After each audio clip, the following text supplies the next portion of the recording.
This show is brought to you by the National Bank of the Virgin Islands, Cyril B. Ramney Tertola Pier Park, NV Salon Spa Nail and Barbershop, the Wellness Center, Medical and Behavioral Health Clinics, Ticely Cross Deliciously Smooth Cider, HOV Medical and Digicel, simply more speed, reliability and entertainment.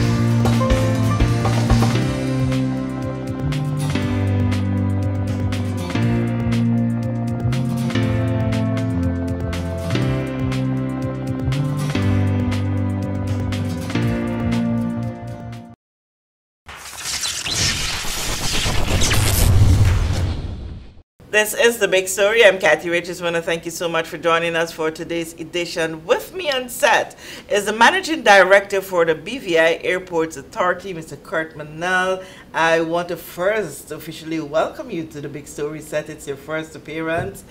You've been here for just 1 year. 1 year now? Yes. Wow, okay. So welcome to The Big Story. Yeah. And to the Virgin Islands. I had an opportunity on the set to say that to you 1 year ago. But we're here today to talk about what's happening at your level of management, and that's the airports. I remember a press conference we would have had some time back where we talked about the announcement of international flights, straight flights to the Virgin Islands. We talked about some developments that would need to take place at the airport. But since then, we haven't really heard much as to, you know, where we would have gone or where we're at in terms of seeing those things come to fruition to make sure that we are at that standard. So talk to me. What's been happening? Morning, Kathy, and thank you for having me. It's an absolute pleasure. So, well, we would have announced direct flights to the BVI, which is a big thing. It's actually history making for the British Virgin Islands. American Airlines would be coming directly from Miami. And obviously to accommodate American Airlines, we would have to do some preparations. So over the last few months, we would have had a team from American Airlines, actually various teams from American Airlines at different points coming into the BVI to discuss with the airports plans that they would require, for example, infrastructure developments, but nothing big. So, for example, we'd have to do enhancements to the check-in area to accommodate American Airlines and their infrastructure and software, etc. American Airlines would have to hire staff. So there would be that knock-on effect for the economy and the society. I think they are full steam ahead with that. They would have to have an on-site or local agent, somebody to do their ground handling. They have procured those services through a competitive process, of course. So a number of BV Island companies were given an opportunity to bid. So there's great benefit for the overall country and economy for with American Airlines coming in. About those infrastructure that you are required to put in, because April is just tomorrow. Yeah. Yeah. Where are you at with that? Well, in the context of American coming in, at this juncture, we are ready. We have some further plans that we put in place, which are more medium to longer term, actually short to medium term, in terms of the expansion or the revamping of the arrival area and the departure area. So, for example, in the departure area, we have an almost natural bottleneck in the security processing. So that's something we're looking to address before the 1st of June. And that is not just for the benefit of American Airlines, but it's for the benefit of all of the traveling public, all of the airlines. Because we want to make the point that all of the airlines are our partners. We had partners before American Airlines came in. We will have these partners going forward. So we have a focus on building and those relationships. Because we don't want to give the impression that the new player is coming in and then our partners who were home with us all the time, we're not taking care of them. So the developments you will see at the airport are definitely for the benefit of everyone. Okay. Yeah. the general aesthetics of the Terrence B. Lettsome International Airport, we often hear that, oh, this place could look a whole lot more beautiful, look a lot more friendly and welcoming. And what is being done to improve that? So I absolutely agree with you. And over the last 12 months, we've done a number of things to enhance the aesthetics, the look of Terrence B. Lettsome International in particular.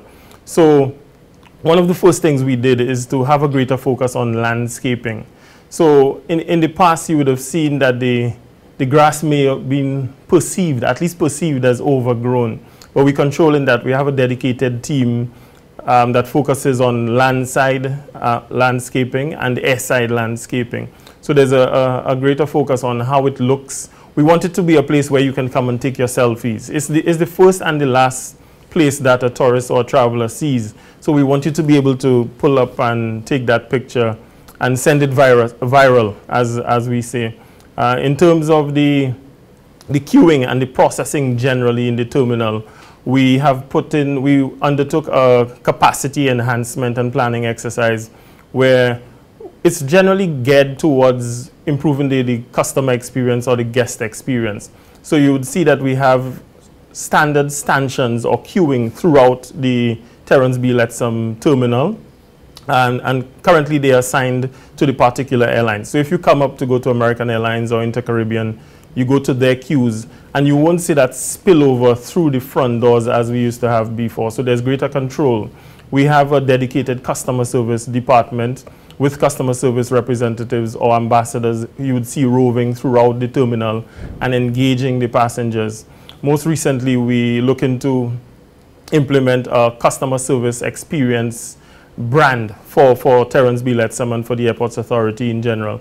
And that would encompass engaging all of the stakeholders. So the brand would be an airport brand, not necessarily a BVI Airports Authority brand. So the level of service that is meted out by American or by Intercaribbean or by Cape Air or anybody at the airport should be equivalent. Whether you be a cleaner, a ground handler, a manager, everybody is supposed to be focused on providing that level of customer service and enhancing the guest experience at Terrence B. Lettsome.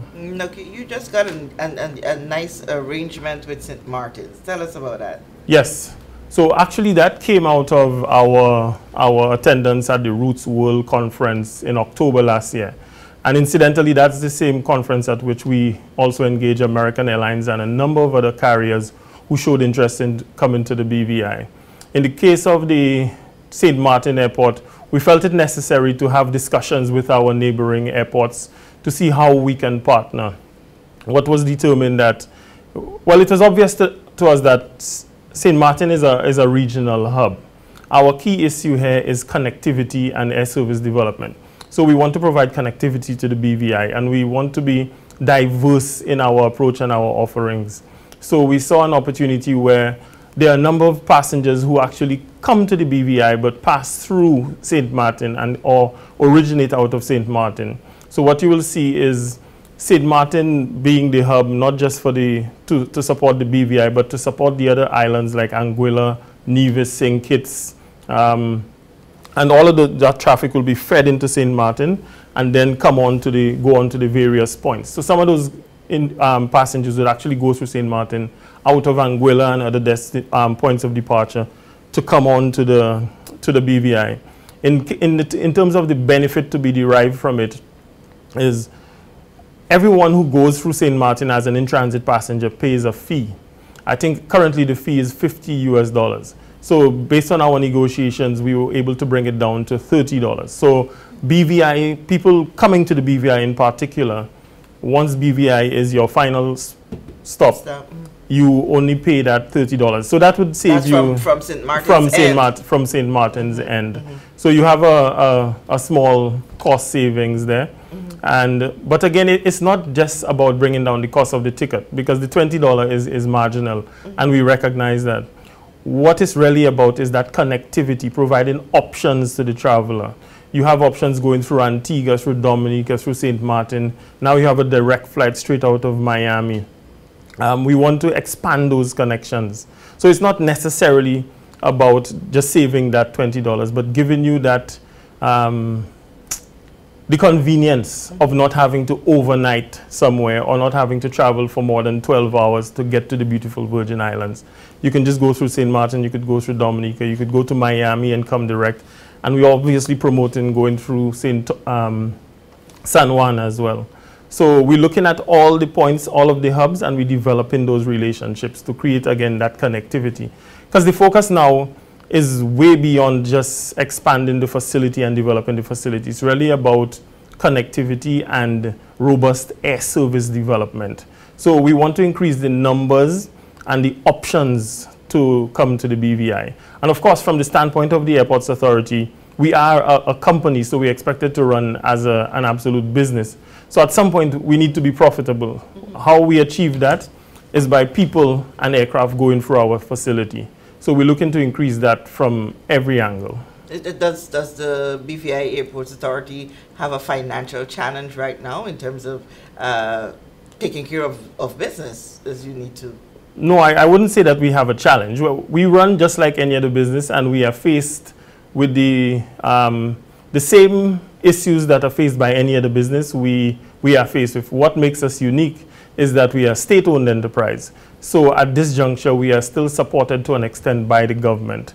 So we still get government subventions to support our operation. But of course, being an essential service in reality, it's something that will continue for a while, but we want to move towards the point where we're not reliant on government at all. Because as far as I can see, that was the intention of setting up the BVI Airports Authority and incorporating it in 2006, for it to move towards eventually being self-sustaining and fully reliant on its own resources. Okay. So that's what we're moving towards in terms of financially and in terms of developing the human resources and the other capital resources that we have. Okay. Yeah. I can hear someone saying now, listening to you, saying, oh, they need to get that ticketing facility at the airport, Terrence B. Lettsome really fixed, because it's more down than up for the times that I visit. Okay. Also, you're talking about the car park facility? Yes.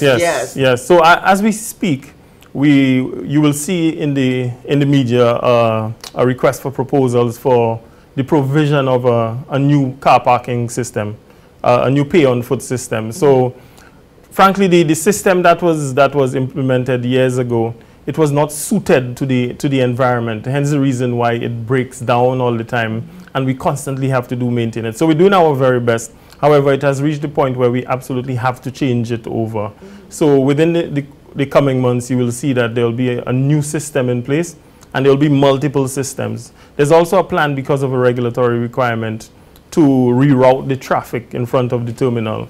So based on Air Safety Support International regulation, we'll be required to move the traffic. But at the same time, we're taking the opportunity to cause that to enhance the customer experience. I don't have the full plans of it right now, yeah. So I wouldn't be able to say more, but it would be made public in the coming weeks. Okay. So how soon will that rerouting take place? That should come within the next 3 or 4 months. Oh, wow. Yeah, okay. but it will be made public, because you need a high level of public sensitization. Because you're accustomed to coming in one way, and we don't want you to come one day and you have to go left instead of right. I was wondering the other day when I went if it was closed off, because the bar just wouldn't go up. Yeah, no, it probably wasn't working because it's impacted by the weather, the mechanics and all of that, but we're fixing that. Okay, so the public can be assured that we're fixing that. Awesome. Yeah. The BVI Airports Authority, as the managing director, you're not only responsible for Terrence B. Lettsome International Airport, but Auguste George. You're responsible for Auguste George is Anegada? Auguste George is Anegada. Yes. Anegada. And then what's the one at Virgin Gorda? Taddy Bay. Taddy Bay. Those two other airports are set to be international airports. Yes. There is very often you see notices coming out that airports closed. What is the challenge that causes this to happen? In terms of closing, you see, again, you're right. We're responsible for the operation of the airports in Anegada and Virgin Gorda. And again, we are highly regulated. So for the airports to remain operational, there's various things that have to be in place from a regulatory standpoint. For example, the provision of the fire services. If you do not have sufficient fire services, or if the for example, the fire appliance is down for maintenance, that may cause a delay in opening the airport or a short closure of the airport. But you would hardly see a situation where the airport is closed for a number of days or anything like that. Because even now, we're more engaged in the management of these two airports and trying to maximize on or optimize on their potential. So we have greater engagement of the public in on those two islands. So about a month ago, we met with the stakeholders in Virgin Gorda as an example, to find out from them what we can do better, what are the services that they are looking at, what is the impact of the operation on them. So we got some brilliant ideas there, how we can streamline the operation of Virgin Gorda moving forward. Last week we were in Anegada ahead of the announcement that it would be reopened to international flights and night flights. So we did an inspection there, so everything is in order. And right now, again, we go back to the air service development. We're trying to increase the traffic into these two airports as well. So it's not just about increasing traffic into Tortola. We have to increase the traffic, the connectivity really to Virgin Gorda and to Anegada. In the case of Virgin Gorda, a lot of the high-end tourism goes there, and the people come no matter what. However, they jump through hoops to get to Virgin Gorda. So we're trying to streamline that. So as we speak, we're talking to one airline in particular to get them to add services or to start services to Virgin Gorda. And again, at this point, I cannot say which airline it is. I do not want to prejudice the negotiations. So yes, you will see more increased airlift into Virgin Gorda, and there would be a greater thrust through the Tourist Board's airlift committee to get traffic into and connectivity into Anegada as well. Okay, we had seen so much pomp and ceremony around the night flights and international flights returning to Anegada. I think it was probably a year and a half ago or more, where the runway was lit and everything. What has caused you now to be of some challenge? Because more often than not, you're hearing that night flights are not allowed. Well, the permission to get night flights to operate during the night was given we got that permission from RC. So there was a process that the team would have had to go through to satisfy the regulator that it would be safe to operate in the night. A number of risk assessments and safety assessments would have to be done. And having satisfied all of that, the regulator is now comfortable that it can happen. So any drawback, and even then, as far as I'm aware, COVID curtailed the movements into Anegada in particular, and into Virgin Gorda. I think some of the aircraft had to go through Tortola before they get to Anegada. So that is out of the window right now. So we have met the requirements for night flights into Anegada, and that is where we are at now. How about security at those airports, especially Anegada and Virgin? Well, you don't hear that so much about Virgin Gorda, but for Anegada, there is this allegation and this belief that quite a number of illegal planes would land at Anegada, and it's without, the airport is usually closed, and planes are landing and illegal activities happening. That's an allegation. So from the standpoint of the Airports Authority and the context of the regulations, Anegada and Virgin Gorda airports are considered Tier 2 airports. So they don't necessarily, so from the context of aviation security, which is our responsibility, they're not necessarily required to have that level of security, for example, for screening bags and passengers and all of that, because they are Tier 2 airport as designated by RC. From the standpoint of illicit activity, whether during the operating hours or outside of the operating hours, there's constant partnership with the law enforcement agencies, customs, immigration, and the police in particular. So any of those issues would fall within the remit of the police. And I could assure you that there are systems in place to prevent and to detect any possible illicit activity. Anything in particular, I am not privy at this point and not able to speak on it. Yeah. Okay. So where do you see airport developments going forward, let's say the next 2 to 3 years, probably 5 years, generally, both for the international one at Tortola, Anegada, and Virgin Gorda? That's the greatest question, actually. That's probably the question that preoccupies my minds and the minds of most people associated with the airport and air transport in the BVI. In terms of the near term, as I constantly say, there's a refocus on air service development and connectivity. We want to increase the traffic through our airports in the BVI. We want it to be a true gateway through Terence B. Lettsome and to a lesser extent Virgin Gorda and Anegada. What you will see is there's a focus on the development of our current infrastructure and making it work for us, improving those efficiencies and productivity with what we have to determine where we can go. So it's almost like a test right now for what we can handle in the future. We have plans in place and we're going to be guided by a master plan and a strategic plan that speaks to a 5-year plan and all the way up to a 30-year plan. That is something we're reviewing now. Over the years, a number of studies have been done as to how the airport in Tortola and the other airports should develop. So we bring in all of those studies together to make a recommendation to the government, ultimately how we as an airports authority want to see the airports develop. We recognize the need for developing the airport, inclusive of expanding the runway, but that has to be done commensurate with national development. You want an airport to develop in line with the rate at which tourism develops, in line with the rate at which business develops, because you want to facilitate that tourism development, the tourism business, you want to facilitate the financial services, you want to facilitate connectivity and travel generally. So any development moving forward has to take all of that into account. So the airport will not be developed in isolation. The airport will be developed based on an absolute and agreed upon master plan.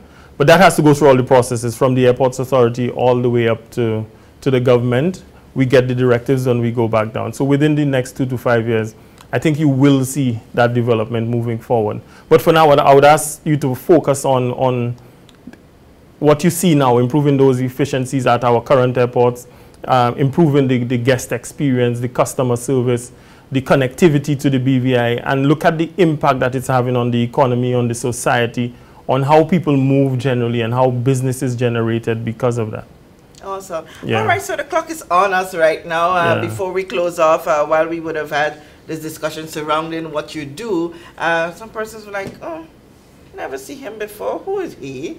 I'm a tall black man. A tall black man. Well, at least from your accent, you'll know that tall black man from Trinidad. No, actually, no. Where from? Absolutely not. Sorry. I'm from St. Lucia, born and raised. Oh. Yes, so I didn't get the St. Lucian accent. It kind of sounded Oh, no. So I was raised on the green fig and saltfish. Okay. And I'm absolutely proud of that. Yeah, so I actually was born in St. Lucia. And I spent a lot of time in Trinidad. So because of how I choose to work and live, my family and we've moved around a lot for the last 15 to 20 years. So, for example, my children were actually born on different islands. Okay. So we consider ourselves very Caribbean and CARICOM. So that's why it's an absolute pleasure for me to be here in the BVI and contribute towards the development of not aviation and airports in particular, because it's something that I'm passionate about and something that I love. So if I were to tell you about myself, that would be a key component. The fact that I'm absolutely in love with airports and I love the development of airports and where they could go and the impact that they have on the society and the economy. I just love sitting back and looking at it and also being part of it and encouraging other people and building the people around me and the people I interact with from the context of aviation and airports. Okay. And there are great similarities with what you do here to where you would have worked previously. The concepts, the aviation concepts, the airport concepts are the same. They are fundamental because I believe in fundamentals. But the peculiarities of the BVI and Tortola, they are peculiar. Yeah, so, but quite interesting. They provide a challenge and something to build on. But the greatest thing about the BVI is the great potential for airports and airport development. Yeah. No, okay, peculiar. I remember that. Yeah. Kurt, it was a pleasure having you on set and to hear from you and update as to what's happening with airport authorities here in the Virgin Islands. And like you said, peculiar, but continue to do what you're doing. We are seeing and appreciating the developments that are taking place under your management. Thank you very much, and thank you for having me. Okay, and it's been an honor to have you tune in with us here on The Big Story. I'm Kathy Richards. Thank you so much for your time.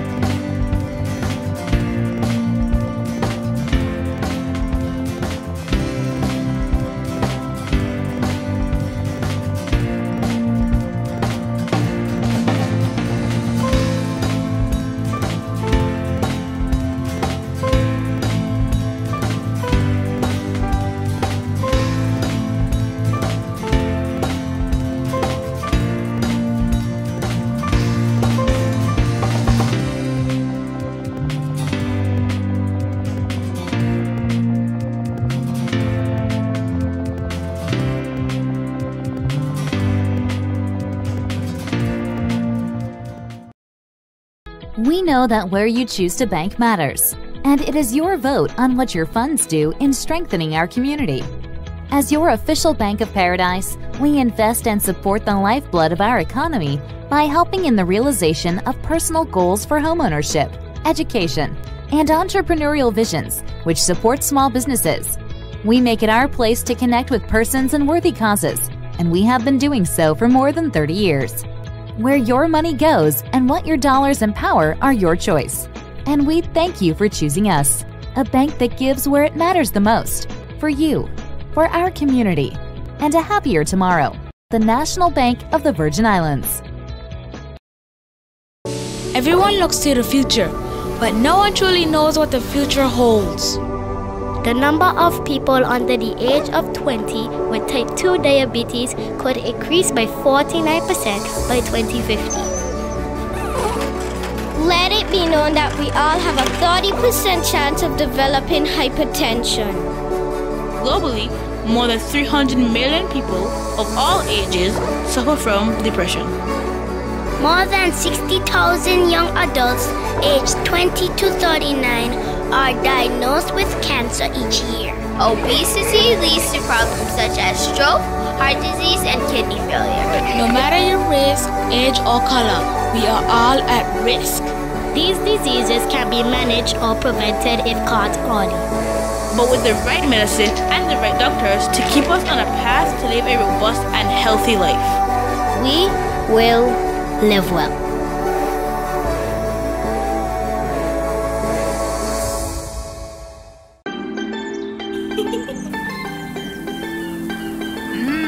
There are many ways to enjoy life, like so many ways to count on Popular.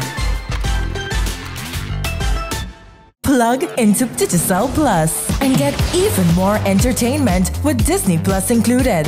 The best of Disney, Pixar, Marvel, Star Wars, and National Geographic all in one place. Whenever you want, plug into Plus to enjoy Disney Plus and much more with a home fiber bundle. Sign up today. Digicel Plus.